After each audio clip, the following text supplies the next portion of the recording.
À moins de 21 jours de Noël, la pression monte d'un cran pour que les négociations aboutissent. Les Canadiens, de leur côté, doivent composer avec des dettes, des fraudes et des retards. Lorsque la grève sera terminée, les opérations ne vont pas revenir à la normale du jour au lendemain.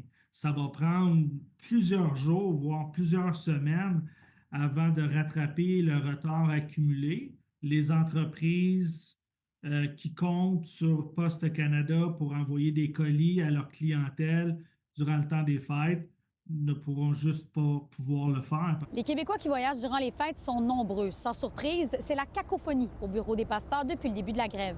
Très frustrant. On se sent pris en otage. C'est plus une question de stress. Si un client a posté sa demande de renouvellement de passeport juste avant la grève, il est possible que Service Canada n'ait pas reçu la demande et qu'elle ne puisse la traiter d'ici la fin de la grève. On était supposé recevoir le 27 de novembre et on doit partir depuis un bout de temps. Depuis le 2, on devait être parti. Maintenant, c'est pas possible, on attend, puis on n'a pas une nouvelle. On a eu toutes sortes de promesses, on va vous appeler, ça s'en vient, on n'a rien eu. Le voyage est payé. J'ai pas pris l'assurance d'annulation parce que c'était quand même 450 $ pour l'assurance d'annulation.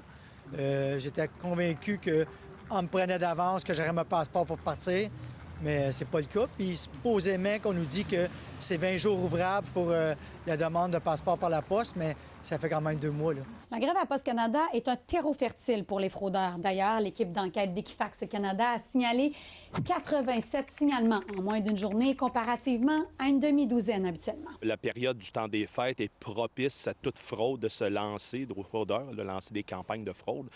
Pour encore une fois, entre le Black Friday et le temps de Noël, les offres mirobolantes sont partout. Le fait qu'on soit dans un contexte économique difficile aussi, ça ajoute un élément supplémentaire. Dans une période économique difficile, comme on vit présentement depuis quelques années, c'est plus facile d'aller hameçonner quelqu'un avec la fausse promesse ou le rêve d'avoir le deal du siècle à 70-80 % du prix en bas normal et après ça, espérer de le recevoir de quelque façon que ce soit. Outre les retards et les fraudes, des pertes financières sont également à considérer. Les entreprises canadiennes auront essuyé jusqu'à 1 milliard de dollars si la grève se poursuit jusqu'à demain. On ne sait pas trop c'est quoi 1 milliard tellement que c'est beaucoup d'argent.